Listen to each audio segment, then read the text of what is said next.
Hello friends, नमस्कार।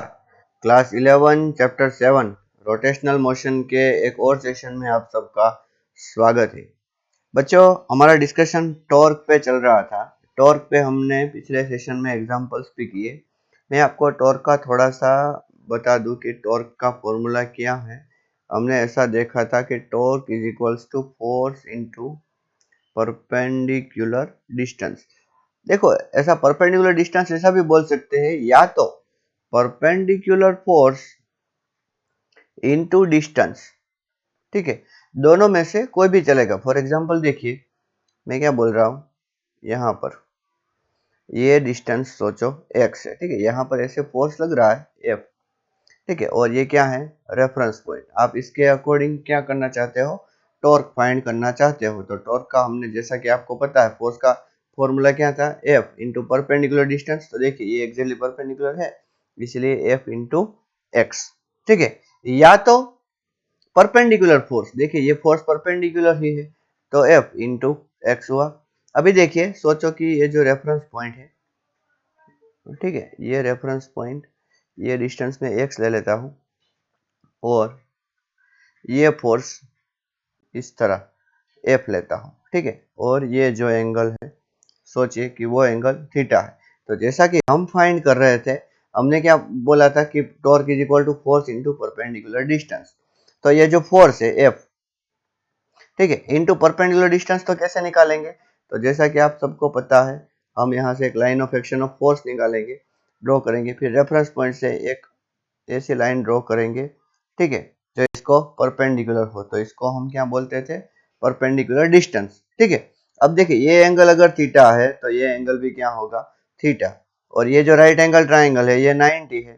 तो यहाँ पर हम perpendicular distance is equals to, हम क्या बोल सकते हैं बच्चों, ये जो लाइन है ना, ये हॉरिजॉन्टल, ये एक्स थी, तो x sine theta is equal to perpendicular बोल सकते हैं, बोल ही सकते हैं ना। क्यों? देखिए, sine theta is equals to क्या था, sine theta is equals to, आप ऐसा बोल सकते हो ना, परपेंडिकुलर अपॉन हाइपोटेन्यूज। तो परपेंडिकुलर इज इक्वल टू, तो एक्स को उधर जाने दो, तो क्या फॉर्मूला आया, एफ एक्स साइन थीटा। ठीक, अभी दूसरा देखिए, perpendicular force into distance. Distance मतलब कि जहां पर फोर्स लग रहा है वो। अब देखिए, ये जो एफ है, मैं अभी सब कुछ जो करूंगा वो रेड कलर से करूंगा, ताकि आपको समझ में आए। ये एफ है, उसके हम दो कंपोनेंट कर सकते हैं। एक कंपोनेंट तो ये हुआ, और एक कंपोनेंट ये हुआ। ये जो कंपोनेंट हुआ, ये कंपोनेंट कौन सा हुआ, एफ कोस थीटा। और ये जो कंपोनेंट हुआ, ये कंपोनेंट कौन सा हुआ, एफ साइन थीटा। तो एफ कोस थीटा जो है वो एक्स को कैसा है, पैरेलल। तो इसको पैरेलल कंपोनेंट बोलूंगा, और इसको क्या बोलूंगा बच्चों, परपेंडिकुलर। तो मैंने क्या बोला कि टॉर्क इज इक्वल्स टू, यहाँ पर क्या है, परपेंडिकुलर फोर्स इनटू डिस्टेंस। तो इन दोनों में से एफ कोस थीटा और एफ साइन थीटा में से परपेंडिकुलर कौन सा है, एफ साइन थीटा। तो हम क्या लिख सकते हैं, F sine theta into distance, तो कितना है, एक्स है ही। या तो इसको ऐसा भी लिख सकते हैं ना, एफ एक्स साइन थीटा। तो इसका मतलब क्या हुआ, एफ एक्स साइन थीटा लिखे, मतलब कि फोर्स इंटू परपेंडिकुलर डिस्टेंस लिखे, या परपेंडिकुलर डिस्टेंस इंटू फोर्स लिखे, दोनों बात सही है। ठीक है, मैंने सोचा कि वो बात रह गई थी, इसलिए मैं आज आपको बता दूं। ओके, और एक दूसरा फॉर्मूला जो हमने डिस्कस किया था, उसका वो क्या था कि tau bar is equals to are bar cross F bar, जहां पर आर क्या है, पोजीशन वेक्टर, ठीक है, और एफ क्या है, फोर्स, मतलब कि रेफरेंस पॉइंट से। फॉर एग्जांपल देखिए, बहुत बच्चों को ये भी कंफ्यूजन थोड़ा सा हो रहा था, इसलिए इसको भी मैं बोलना चाहूंगा। देखिए, ये एक्स एक्सिस है, ये वाई एक्सिस है। सोचो कि ये ओरिजिन है, और ओरिजिन को हम क्या ले रहे हैं, रेफरेंस पॉइंट। तब तो बहुत अच्छा है। चलिए, ये जो हो गया, ये पॉइंट, ये हो गया, क्या हो गया हमारा, आर बार, और यहाँ पर क्या लग रहा है, फोर्स ऐसे लग रहा है। ठीक है, और फॉर्मूला क्या हो गया, are bar cross F bar, ये है आर बार, तो ये हो गया इन दोनों के बीच का एंगल। ठीक है, समझ में आया कि नहीं? लेकिन कई बार क्या होता है कि यहाँ पर देखिए, ये रेफरेंस पॉइंट लिया, कहने का मतलब क्या है कि इस एग्जांपल में आप ऐसा सोचना कि आपको ऐसा बोला गया है that calculate torque with respect to this reference point. लेकिन कई बार ऐसा होता है बच्चों, क्या, देखिए मैं अभी रेड कलर से ड्रॉ करता हूँ, आपको समझ में आएगा कि कोई पॉइंट होता है। फॉर एग्जाम्पल सोचिए, ये P, ये पॉइंट क्या है, P।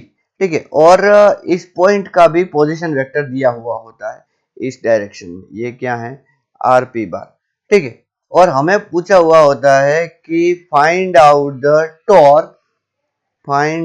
Torque with respect to p, find out torque with respect to p। तो कहने का मतलब क्या है कि हमें ये डिस्टेंस चाहिएगा बच्चों, ये फोर्स तो इसी पॉइंट पे लग रहा है, फोर्स इसी पॉइंट पे लग रहा है। पहले हम उस फोर्स को इस पॉइंट से देख रहे थे, रेफरेंस पॉइंट हमने ओरिजिन माना हुआ था। लेकिन अभी देखिए अगर हम P पॉइंट से देखें, P को अगर हम रेफरेंस पॉइंट माने तो उसके हिसाब से टॉर्क कैसे फाइंड किया जाए, ठीक है। तो बच्चों यहाँ पर क्या होगा कि टॉर्क इज इक्वल्स टू, तो r bar cross F bar ही रहेगा, आप प्लीज टेंशन मत लेना, ठीक है, वही फॉर्मूला रहेगा। बजाय कि ये जो आर है उसकी जो डेफिनेशन है वो मैं यहाँ पे क्लियर करना चाहता हूँ। आर क्या है, r is the position vector, r is the position vector from reference point, from reference point to point of application of force, point of application of force, ठीक है। थोड़ी सी खिचड़ी हो गई, माफ करना। अभी देखिए यहाँ पर पहले क्या था, रेफरेंस पॉइंट तो ओरिजिन पे ही था, ठीक है, और point of application of force तो यहाँ पर जो फोर्स लग रहा है वो था। लेकिन दूसरा जो मैं यहाँ पे बोल रहा हूँ वो रेफरेंस पॉइंट यहाँ पर है। तो कहने का मतलब क्या है कि हमें अब आर बार ये लेना होगा, मतलब कि इसके लिए दूसरे केस के लिए tau bar is equals to क्या आएगा, r dash bar cross F bar.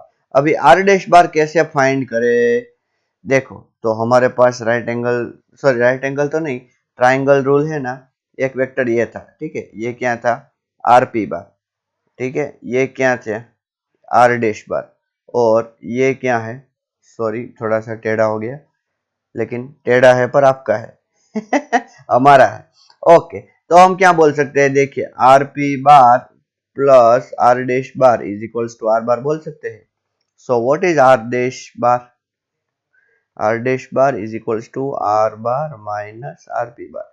तो कई कई बार बच्चों अगर दो पोजीशन वेक्टर दिए हुए हैं ना, तो r bar minus r p बार ऐसा आप कर देना, ठीक है, और वो जो वेक्टर आए उसका क्रॉस प्रोडक्ट किसके साथ करना, फोर्स के साथ, and you will get the answer surely. समझ में आया, ओके। तो बच्चों इतना जो बाकी रह गया था टॉर्क का वो डिस्कस करना था, और आज जो मैं डिस्कस करना चाहता हूँ वो मैं डिस्कस करना चाहता हूँ कपल के बारे में। किसके बारे में डिस्कस करना चाहता हूँ, कपल। अच्छा क्या सोच रहे हो, कपल के बारे में अच्छा सॉरी, कपल का हेडिंग प्लीज मत लगाओ, अगर आपने लगा दिया है तो इसको इरेज कर दो। उसके पहले सोचो कि क्या सोचो, ये एक्स एक्सिस है और ये वाई एक्सिस है, ठीक। अभी कितने पार्टिकल्स है, बहुत सारे, बहुत, पता नहीं कितने पार्टिकल, सब पे फोर्स लग रहा है। ये है पार्टिकल नंबर 1, ये है पार्टिकल नंबर 2, इस तरह ये nth पार्टिकल है। तो नेट टॉर्क क्या आएगा बच्चों, what will be the net torque. अभी with respect to origin net torque ये जानना बहुत जरूरी है कि विथ रिस्पेक्ट टू क्या है, ठीक है। तो क्या, देखिए यहाँ पर सोचिए कि इसका 1 का पोजीशन वेक्टर ये है, इसको मैं r1 बार लेता हूँ, 2 का पोजीशन वेक्टर ये है, इसको मैं r2 बार लेता हूँ। 1 पर सोचिए कि फोर्स इस तरह लग रहा है, 2 पर सोचिए कि फोर्स इस तरह लग रहा है, ठीक है। तो tau net bar is equals to tau 1 bar plus tau 2 bar, ऐसे करके सबको ऐड करना है, ठीक है, ये बात आप अच्छी तरीके से समझ लीजिए। फिर दूसरा tau 1 bar is equals to क्या हुआ, r1 bar cross f1 bar, ठीक। Tau 2 bar is equals to क्या हुआ, r2 बार क्रॉस f2 बार। r को पहले रखना है, भूलना मत, पहले r को रखो, rn बार क्रॉस fn बार। चलिए अगर इसको मैं समेशन के फॉर्म में लिखना चाहूँ, समेशन के फॉर्म में, तो हम लिख सकते हैं r bar cross f bar, नहीं सॉरी गलती हो गई, r i bar cross F i bar. अब ये आई वेरिएबल है जिसकी इनिशियल वैल्यू 1 है और एंडिंग वैल्यू n है, so not net torque will be equal to this. ठीक है, ये याद रखना। एक से ज्यादा जब पार्टिकल हो और आपको नेट टॉर्क फाइंड करने को बोला जाए तो ऐसा करना। ठीक है, एक एग्जांपल बच्चों में लेना चाहता हूँ यहाँ पर फिर से याद आ गया, कुछ ना कुछ याद आता रहता है तो मैं बोलता रहता हूँ। ठीक है, ये है एक्स एक्सिस और ये है वाई एक्सिस, ये एग्जांपल है। ठीक है, एक पार्टिकल है, ठीक है, उस पर फोर्स लग रहा है ऐसे। ठीक, ओके, अभी ये जो है ये क्या है, ओरिजिन। ठीक, ओके, अभी क्या, ये पॉइंट सोचिए P है और ये पॉइंट सोचिए Q है। ठीक है, ये जो लेंथ है, इतनी लेंथ ये A है, ऐसा सोचिए, क्या है A, और ये लेंथ जो है वो क्या है B, ऐसा। ठीक है, अभी हमें ऐसा बोला गया है, find torque, find torque with respect to, पहले P से फाइंड करो, ठीक, बाद में Q से फाइंड करो और उसके बाद में O से फाइंड करो। चलो पॉज करके पहले ट्राई करो, पहले ट्राई करो with respect to P try करो। चलो पॉज करके ट्राई करो। ओके, तो आप बोलोगे सर कैसे फाइंड करें? Torque is equal to force into perpendicular distance. ठीक है, फोर्स कितना है F। ओके, अभी क्या ये फोर्स P में से पास हो रहा है? नहीं, देखिए ये P में से पास नहीं हो रहा है। ठीक है, और अगर हम P से एक लाइन ड्रॉ करें ऐसी, देखो समझ में आ रहा है ना, ऐसे में जो ये डॉट ड्रॉ कर रहा हूँ। अच्छा, तो देखिए मैं थोड़ा बड़ा कर देता हूँ, ऐसी। क्यों P से ही ड्रॉ करनी है बच्चों, क्यों with respect to P find कर रहे हैं ना, तो P से ड्रॉ करनी है ऐसी लाइन। और ये जो ड्रॉ कर रहा है ये line of action of force, first step आपका line of action of force, तो फोर्स के डायरेक्शन में। फिर रेफरेंस पॉइंट से उसकी डायरेक्शन में ऐसे ड्रॉ करो कि वो परपेंडिकुलर हो। देखो ये परपेंडिकुलर वाला मैं 90 डिग्री सिंबलाइज करते हैं ना, ऐसा ड्रॉ किया। ठीक है, तो वो जो आपने ड्रॉ की उस लाइन की लेंथ को हम बोलेंगे परपेंडिकुलर डिस्टेंस, जो कि क्या है A। So what is the answer, F into A। ठीक है, ओके। अच्छा, अगर आपने ऐसे फाइंड किया होता tau bar is equals to, तो tau bar is equals to मैंने क्या बोला था, are dash bar cross F bar. Okay, अभी आर डैश बार, तो इसका वेक्टर टीचों, ठीक है, और ये वेक्टर, ये सोचो कि ये आर बार है, तो क्या होगा आर बार माइनस, ये इतनी लेंथ कितनी है बच्चों, इतनी लेंथ बी है ना, हाँ, तो r bar minus b into i cap. देखना बच्चों, क्रॉस एफ बार, तो एफ कौन सी डायरेक्शन में है, F is in the x direction, तो आई कैप। ठीक, अब ये आर बार क्या है, तो बच्चों ये पॉइंट का पोजीशन वेक्टर क्या होगा, एक्स कितना है बी और वाई कितना है ए, तो हम क्या बोल सकते हैं, B I cap cross, B I cap, समझ में आया ना, हाँ, बी आई कैप, अच्छा सॉरी क्रॉस नहीं, क्या कर रहा हूं मैं, यहां पर पहले एक काम करता हूं, मैं ये आर बार लिख देता हूं, R bar is equals to B I cap, ठीक है, प्लस ए जे कैप।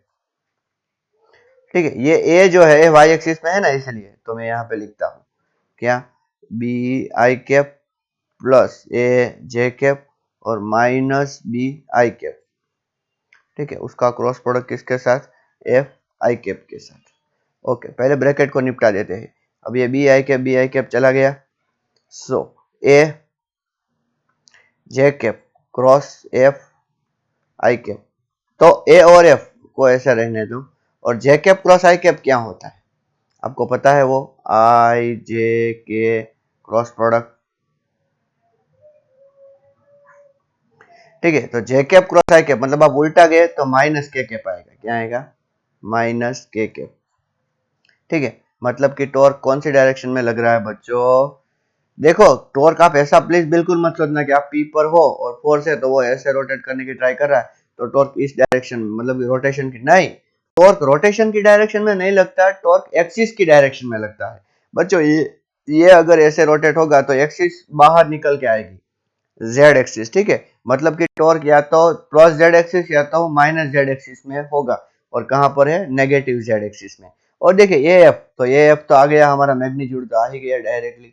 समझ में आया कि नहीं? हाँ, अगर वही फोर्स को हम किसके विथ रिस्पेक्ट टू देखें, विथ रिस्पेक्ट टू क्यू अगर देखें, विथ रिस्पेक्ट टू क्यू, तो देखिए ये जो फोर्स है, मैं थोड़ी बड़ी इंक कर देता हूँ तो समझ में आएगा आपको। ये थोड़े ये देखिए ये फोर्स है और वो क्यू में से पास हो रहा है कि नहीं? देखिए, हाँ भैया क्यू में से पास हो रहा है। ठीक है, चलिए, तो फिर torque is equals to force, तो परपेंडिकुलर डिस्टेंस तो आएगा ही नहीं। क्यों? क्योंकि वो रेफरेंस पॉइंट में से पास हो रहा है। बच्चों, जब कभी भी फोर्स रेफरेंस पॉइंट में से पास हो तो परपेंडिकुलर डिस्टेंस कितना? 0। So what will be the answer? 0 newton metre. आइए क्रॉस प्रोडक्ट की हेल्प से सॉल्व करें अगर, तो कैसा आएगा? तो tau bar is equals to क्या था? Are dash bar cross F bar. Okay, R dash bar is equals to are bar minus, with respect to हम कौन सा पॉइंट फाइंड कर रहे थे बच्चों? क्यू, मतलब कि R Q bar cross F bar. अभी आर बार मैंने क्या बोला बच्चों? इसमें बोला था वो तो वही रहेगा, B I cap plus A J cap. लेकिन आर क्यू बार कैसे देखेंगे? चलिए सिखाता हूँ आपको। ये हो गया आर क्यू बार बच्चों, ये ओरिजिन से ये, तो ये कोई कितनी लेंथ है? ए है ना, तो इसका मतलब R Q bar is equals to आप क्या लिख सकते हो? A into J cap, J cap मतलब कि वाई डायरेक्शन में, क्यू है वाई डायरेक्शन में कितना दूर? ए जितना। ठीक, तो क्या आएगा? A J cap cross force कितना लग रहा है? तो एफ, और कौन सी डायरेक्शन में? आई कैप। अभी देखिए अगर ये जे कैप ए जे कैप चला गया तो क्या आंसर मिलेगा? B I cap cross F I cap. तो पहले मैं अगर बी एफ लिख भी दूं तो यहां पर मुझे आई कैप क्रॉस आई कैप लिखना पड़ता ना, जैसा कि यहाँ पर मैंने ऐसा अगर हम देखें ए एफ, तो यहाँ पर हमने क्या लिखा? J cap cross i cap ऐसा लिखना पड़ता। ठीक है, और यहाँ पर i cap cross i cap, tell me what is i cap cross i cap? I cap cross i cap is a zero, so what will be the answer students? 0 newton metre. ठीक है, मैंने एक चीज आपको वो भी सिखाई थी कि बहुत पहले बोली थी वो, तो कि अगर आपको देखना है कि टॉर्क लग रहा होगा कि नहीं लग रहा होगा, कहाँ गया एग्जांपल? यहाँ। तो देखिए मैं रेड इंक यूज करता हूं, आप एक काम करना, क्या कि पी से ये लाइन ड्रॉ कर देना इस पॉइंट को, फिर जब भी आप इस पॉइंट को देखते हो ये पार्टिकल है वो इधर जा रहा है, तो आपको क्या अपनी नजर घुमानी पड़ रही है? हाँ, देखो पार्टिकल इधर गया तो आपको आपकी नजर थोड़ी घुमानी पड़ी, पार्टिकल इधर गया तो और घुमानी पड़ी। जब आपको अपनी नजर घुमानी पड़ेगी पार्टिकल को देखने के लिए, देखो इतनी घुमाई ना, हाँ, तो मान लेना कि पार्टिकल पे फोर्स, सॉरी टॉर्क लग रहा है। ठीक है, फोर्स लग रहा है तो टॉर्क लगेगा ही ऐसा जरूरी नहीं है। फॉर एग्जाम्पल, अच्छा मैं और एक दूसरी इंक यूज करता हूँ ताकि आपको क्यू से पता चले। देखिए मैं क्यू पे खड़ा हूँ और उस पार्टिकल को देख रहा हूँ। ठीक है, तो पार्टिकल को देखने के लिए मुझे तो पहले सीधे ही देखना पड़ेगा। अभी फोर्स जिस डायरेक्शन में लग रहा है तो पार्टिकल उस डायरेक्शन में ही जाएगा। तो मैं अगर पार्टिकल को देख रहा हूं तो क्या मुझे अपनी नजर घुमानी पड़ रही है? नहीं, जब मुझे नजर घुमानी नहीं पड़ रही तो इसका मतलब क्या है कि इस पॉइंट से ऐसा लगेगा, क्यू पॉइंट से, कि जैसे पार्टिकल पे फोर्स, सॉरी टॉर्क लग ही नहीं रहा है। तो कहने का मतलब क्या है कि टॉर्क ऐसी चीज नहीं है कि हर जगह से सेम दिखेगा, नहीं, torque depends on, torque depends on reference point, with respect to क्या ले रहे हो उस पर बहुत ज्यादा डिपेंड करता है। ठीक है, जो तीसरा है वो तो बहुत इजी है बच्चों, तो tau bar is equals to क्या था? सिंपली हम r bar cross F bar ही लगा देंगे। क्यों? क्योंकि विथ रिस्पेक्ट टू हम क्या ले रहे हैं? ओरिजिन, ओ। ठीक है, तो वो तो हमने पहले भी डेफिनेशन देख रखी थी, तो आर बार क्या है बच्चों? आर बार है B I cap plus A J cap cross F I cap. ठीक, अभी देखिए, तो बी आई कैप को पहले देखिए, ए से क्रॉस प्रोडक्ट करो तो आई कैप का जीरो हो जाएगा, तो उसको तो जीरो लिखता हूं। फिर इन दोनों का करो तो ए और एफ के क्या आएगा? माइनस ए एफ के कैप, मतलब कि नेट कितना आएगा? माइनस ए एफ के कैप, मतलब कि वही वैल्यू आएगी। ठीक है, कहीं से भी देखो आपको आंसर तो माइनस ए एफ के कैप ही मिलेगा। ट्राई करना अच्छी तरीके से, कहीं से भी देखो you will get this answer. Okay, समझ में आया कि नहीं? अच्छा, आप बोलोगे सर कहीं से भी मतलब थोड़ी देर पहले आप बोल रहे थे कि यहां से अगर देखोगे तो टॉर्क नहीं मिलेगा। हाँ सॉरी, उस लाइन से सिवाय, उस लाइन के सिवाय कहीं से भी देखो आपको ऐसा लगेगा कि जैसे टॉर्क कितना लग रहा है? एफ ए जितना। ओके, चलिए, ये एग्जांपल मेरे दिमाग में आया था इसलिए मैंने बोल दिया। अब बात करते हैं किसकी, जिसको आपको बहुत इंटरेस्ट है ज्यादा, कपल की। किसकी बात करेंगे? कपल। क्या सोच रहे हो? कपल किसे बोलते हैं? एक बंदा और एक बंदी हो गया कपल। देखो, कपल का मतलब क्या होता है? Couple means it is pair of two force. चलो, थोड़ा थोड़ा सेम दिख रहा है, दो तो है, ठीक है, लेकिन सिर्फ पेयर से नहीं काम चलेगा। फिर सिर्फ टू फोर्सेस से ऐसा डिफिनेशन करने से काम नहीं चलेगा। Which are equal in magnitude. देखो, पहली कंडीशन क्या? Equal in magnitude. Two forces which are equal in magnitude. Okay, then second, opposite in direction. कौन? दो फोर्स जो मैग्नीट्यूड में कैसे होने चाहिए? इक्वल। फिर अपोजिट इन डायरेक्शन, और तीसरा नॉन कोलिनियर। नॉन कोलिनियर, ये तीनों कंडीशन सेटिस्फाई होनी चाहिए। Are non edge, are form couple. वो क्या फॉर्म करेंगे बच्चों? कपल। समझ में आया? दो फोर्स जिसके तीन कंडीशन सेटिस्फाई होनी चाहिए। कितनी कंडीशन? तीन। पहली कंडीशन क्या है? Equal in magnitude. चलो, मतलब कि लेंथ इक्वल होनी चाहिए। अपोजिट इन डायरेक्शन, एक ऐसा तो दूसरा ऐसा। एंड नॉन कोलिनियर, देखिए क्या वो एक लाइन में है? इसकी लाइन ऐसे लगाओ, क्या आएगा? नहीं। इसकी लाइन ऐसे लगाओ, क्या आएगा?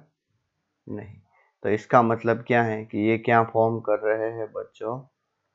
कपल। ठीक है, एक फोर्स एफ है, इसकी मैग्नीट्यूड की बात करें तो ये फोर्स भी कितना होगा? एफ।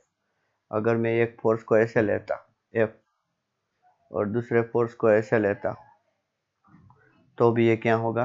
कपल।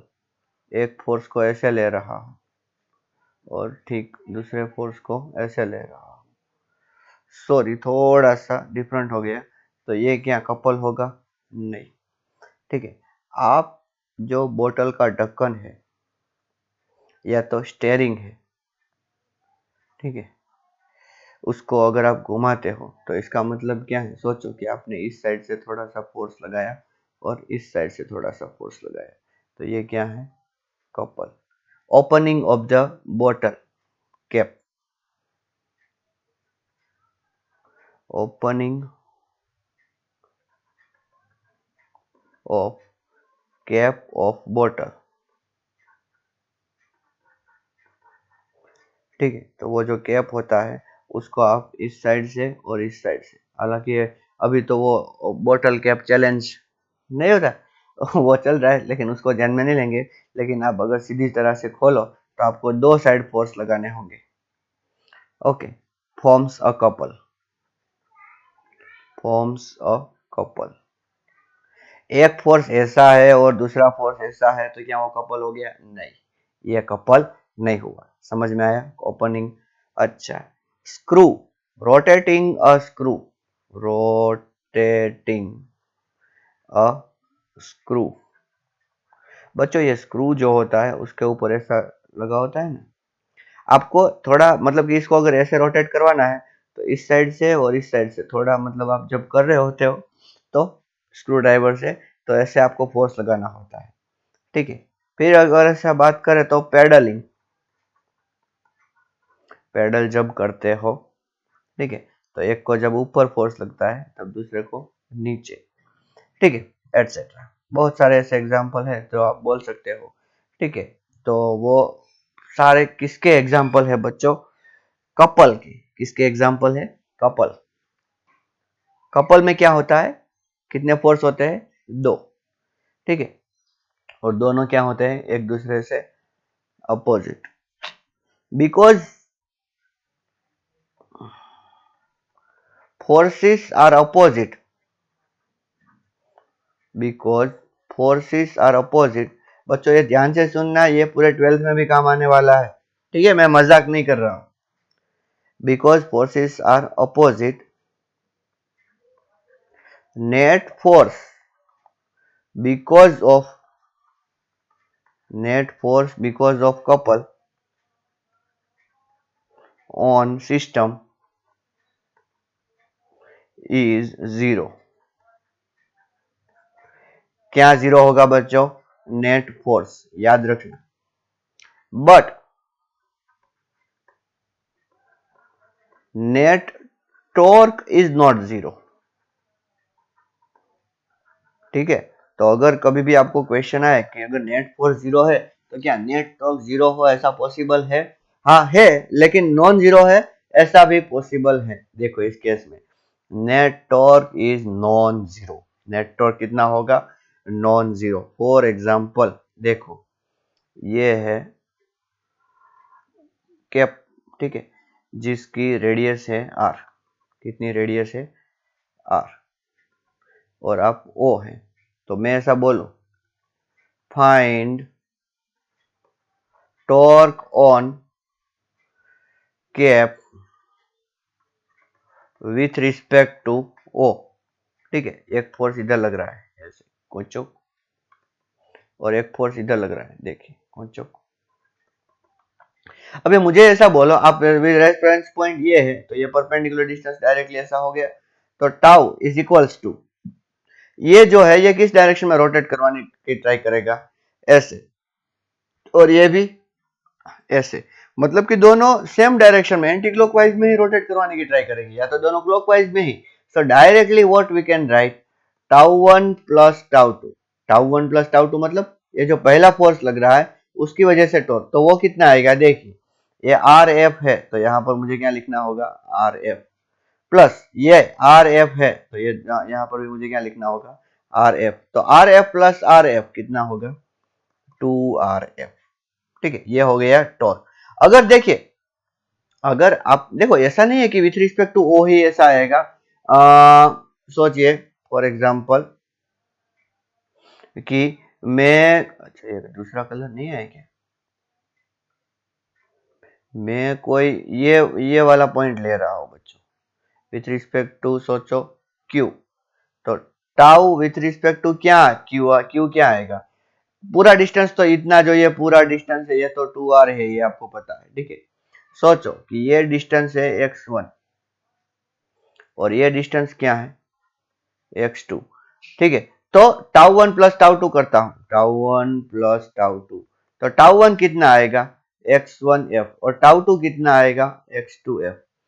सो x1 plus x2 into F. अभी x1 प्लस x2 क्या है? x1 plus x2 is equals to है 2R, तो क्या आएगा? 2RF, ठीक है। ऐसा नहीं है कि वहां से ही देखना है, देखो अच्छी तरीके से एक और हम यूज करते हैं, मैं दूसरा कलर ले लेता हूं, देखना बच्चों अच्छी तरीके से। ये है, ये क्या है? R, और ये भी क्या है? R, ठीक है। थोड़ा सा टेढ़ा हो गया प्लस, पर आपका है हमारा है। ये फोर्स कितना है? F। तो मैंने फोर्स को भी थोड़ा सा क्या कर दिया? टिल्ट, टेंशन मत लेना। ये भी टिल्ट। अभी मैं चाहता हूं कि with respect to this point मैं निकालू। With respect to this point मतलब कि इस पॉइंट का नाम दे देता हूं, चलिए ए। ठीक है, तो मुझे क्या करना होगा बच्चों, ये जो है ए, ये क्या है, रेफरेंस पॉइंट ए है। ठीक है, सबसे पहले तो जैसा कि आप टॉर्क फाइंड करते हो, करते आए हो, वैसा ही करो। कैसा, मैंने क्या बोला था कि प्रोसीजर, देखो प्रोसीजर अच्छी तरीके से फॉलो करोगे तो कभी भी आप फेल नहीं होगे टॉर्क फाइंड करने में। पहले मैंने ऐसा बोला था कि कुछ ऐसा करो, ठीक है, जो क्या हो कि, अच्छा मैंने ये थोड़ा टेढ़ा ड्रॉ कर दिया। एक काम करता हूँ, इसको इरेज कर देता हूँ, पूरा पूरा इरेज कर देता हूँ, क्योंकि अच्छा नहीं लग रहा मुझे, फील नहीं आ रहा अच्छा सा कि आपको एक्सप्लेन अच्छी तरीके से कर पाऊँ। ठीक है, वो जो पहला ड्रॉ किया है ना वो बहुत अच्छा है, चलो उसमें ट्राई करता हूँ। आप बोलोगे सर उसमें बहुत ज़्यादा ऐसा कुछ कुछ हो जाएगा, टेंशन मतलब इतना नहीं होगा, मैं अलग कलर यूज़ करूँगा तो आपको इतना प्रॉब्लम नहीं होगा। हाँ, ओके ठीक है, पॉइंट रहा यहाँ पर, पॉइंट कौन सा है, ए। तो मैं पहले इस फोर्स की वजह से लाइन ऑफ एक्शन ड्रॉ करूंगा, फिर रेफरेंस पॉइंट से उसकी ओर ऐसा ड्रॉ करूंगा। तो ये जो आया, सोचो कि ये आया आर। ठीक है, क्या आपको समझ में आ रहा है? अच्छा, फिर दूसरे फोर्स की वजह से ऐसा ड्रॉ करूंगा। ठीक है, और फिर रेफरेंस पॉइंट से ऐसा ड्रॉ करूंगा, तो ये हो गया परपेंडिकुलर, तो ये भी क्या आया आर। तो हमें तो क्या करना है बच्चों, tau is equals to tau one plus tau two, force into perpendicular distance ही तो चाहिए। तो फोर्स इंटू परपेंडिकुलर डिस्टेंस पहले के लिए आर था और दूसरे के लिए भी आर था, सो what is the answer, 2FR या तो 2RF। समझ में आया? देखो किसी से भी आप ले लो, कहीं से भी। एक और लेता हूं, चलिए मैं ब्लैक इंक यूज कर लेता हूं ताकि आपको अच्छी तरीके से समझ में आए। ठीक है, ये थोड़ा ज्यादा हो रहा है लेकिन फिर भी मैं आपको ये करवाना चाहता हूँ। ये पॉइंट में ले लेता हूँ, सोचिए ये पॉइंट बी है, विथ रिस्पेक्ट टू बी में अगर करना चाहूँ, ठीक है, विथ रिस्पेक्ट टू बी अगर मैं करना चाहूँ, तो सोचिए कि ये जो डिस्टेंस है बी से, पहले का जो परपेंडिकुलर डिस्टेंस है वो सोचिए कि x1 है, और दूसरे का जो परपेंडिकुलर डिस्टेंस है वो सोचिए कि कितना है, x2। तो टाउ इज इक्वल्स टू क्या रहेगा बच्चों, tau one plus tau two. तो पहले का टॉर्क, पहला का मतलब कि इस फोर्स का, तो परपेंडिकुलर डिस्टेंस कितना है, x1। ठीक है, और फोर्स कितना लग रहा है, F। तो x1 इंटू एफ किया। देखो प्रोसीजर क्या थी, फिर से मैं बोल रहा हूँ ताकि आपको अभी भी समझ में नहीं आया ना तो समझ में आ जाए। पहला स्टेप क्या, कि जहां पर फोर्स है उसी लाइन में एक लाइन ऐसी ड्रॉ कर दो। ठीक है, उसको line of action of force बोलेंगे, हो गया। फिर रेफरेंस पॉइंट पे आओ, रेफरेंस पॉइंट से आप, आपके पास हजार ऑप्शन है, आप कहीं पे भी इस पॉइंट से लाइन ड्रॉ कर सकते हो, लेकिन आपको ऐसी लाइन ड्रॉ करनी है जो कि परपेंडिकुलर हो, और जितनी लाइन आपने ड्रॉ की वो परपेंडिकुलर डिस्टेंस हो गया जो कि यहाँ पर x1 है। अब ये x1 को कैसे रोटेट करने की ट्राई करेगा, ये f ऐसे, ऐसे मतलब कि anti clockwise, then no problem. अभी टाउ टू देखिए, तो टाउ टू में ये फोर्स इस तरह लग रहा है, ठीक है, और परपेंडिकुलर डिस्टेंस कितना है, x2।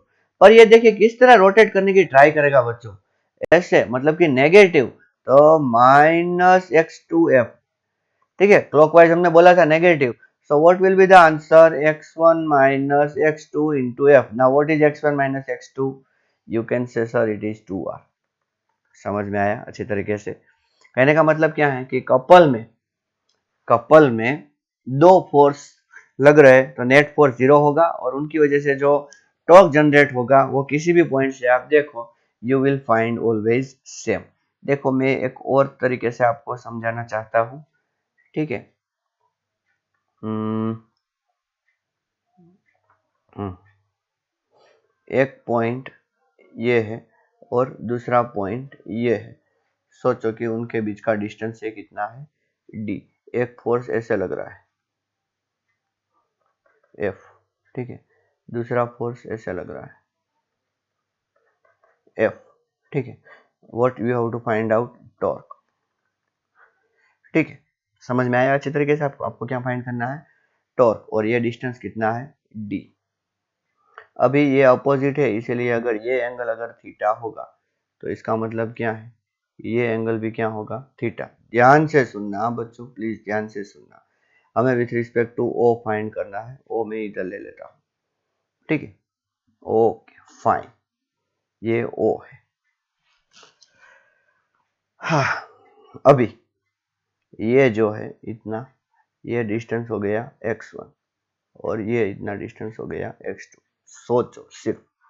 So tau equals to क्या आएगा, टाउ1 प्लस टाउ2। ठीक है, चलिए प्रोसीजर से चलते हैं। अगर प्रोसीजर से चलेंगे तो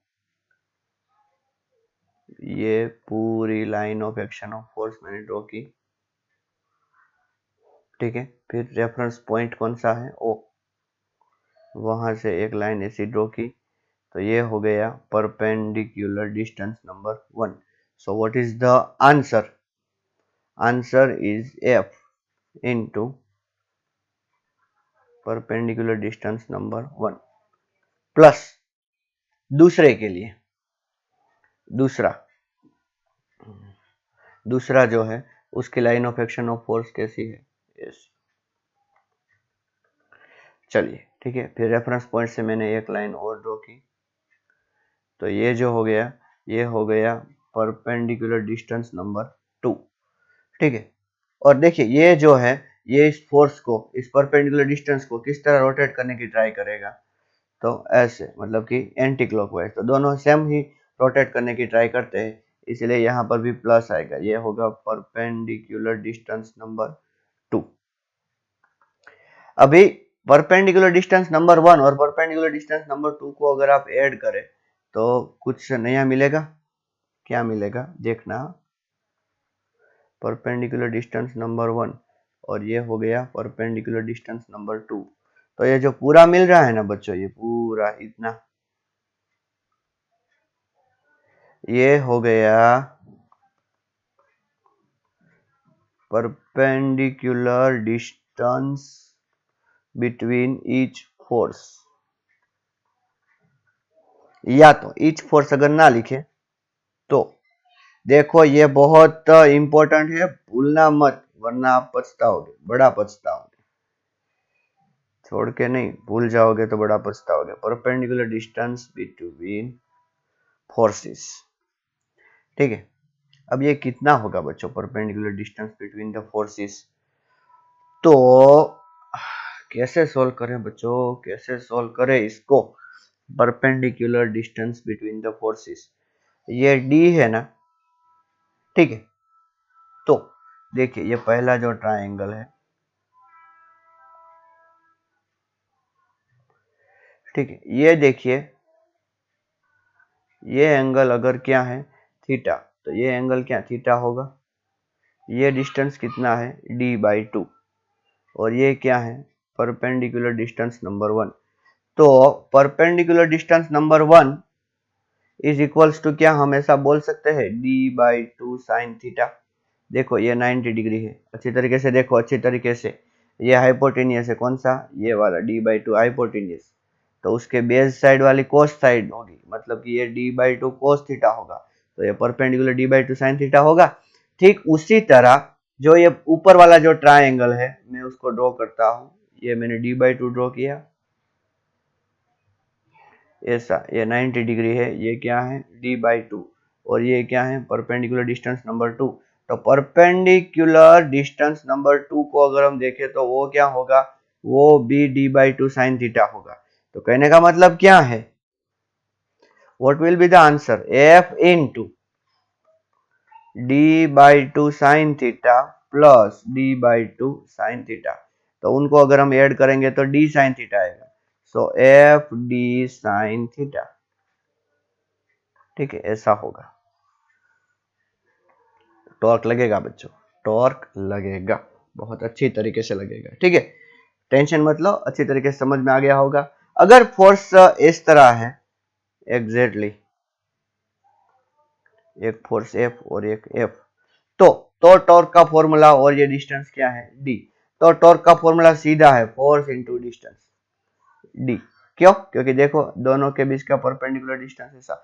आपको कैपिटल H क्रिएट करना है, हमेशा याद रखो, क्या करना है आपको, कैपिटल एच, तो उसमें जो बीच वाला जो होगा ना बच्चों, ये परपेंडिकुलर डिस्टेंस हो जाएगा। फॉर एग्जांपल मैं आपको देखो यहाँ पर एक लिख के बताता हूँ कि एक फोर्स ऐसा लग रहा है, ठीक है, और दूसरा फोर्स ऐसा लग रहा है, तो आपको टॉर्क इज इक्वल्स टू क्या चाहिए, force into perpendicular distance between forces चाहिए। तो क्या ये होगा, नहीं ये नहीं होगा। आपको क्या करना है, आपको इसको एक्सटेंड करना है और इसको भी क्या करना है, एक्सटेंड करना है, ठीक है, इमेजिनेशन में। तो क्या एक एच जैसा बन गया, तो इनके बीच का जो ये डिस्टेंस है ना, ये वाला, ये हो गया परपेंडिकुलर डिस्टेंस। जो दोनों को क्या होना चाहिए बच्चों, परपेंडिकुलर, दोनों को परपेंडिकुलर होना चाहिए, ठीक है। So you will get this, I think.